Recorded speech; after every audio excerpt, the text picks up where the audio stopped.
உலகில் வாழும் தமிழ் சொந்தங்கள் அனைவருக்கும் வணக்கம்.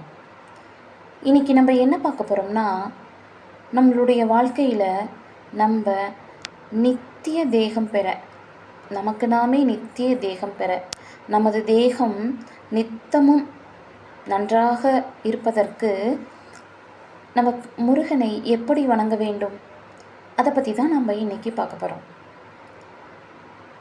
அவரை எப்படி மனதார கூப்பிடணும்னா, சாகாது எனையே சரணங்களிலே காகா நமனார் கலகஞ் செய்யினாள் வாகா முருகா மயில்வாகனனே யோகா சிவஞான உபதேசிகனே.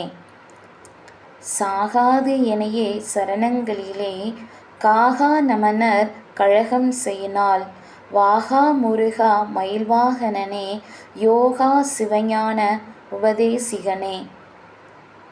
நம்ம முருகனை டெய்லி நினைத்து பாராயணம் செய்து அவருக்கு இதுதான் வேணும்னு இல்லை, அவருக்கு நீங்கள் ஒரு சின்ன சின்ன கற்கண்டுகள் அல்லது சாக்லேட் எது ஒன்றும் உங்களால் முடிந்தது பகவானுக்கு சமர்ப்பணம் பண்ணிவிட்டு மனதார நீங்கள் வேண்டிக்கோங்க. உங்களுடைய தேகம் நித்திய ஆரோக்கியம் பெறும். வெற்றிவேல் முருகனுக்கு அரோகரா.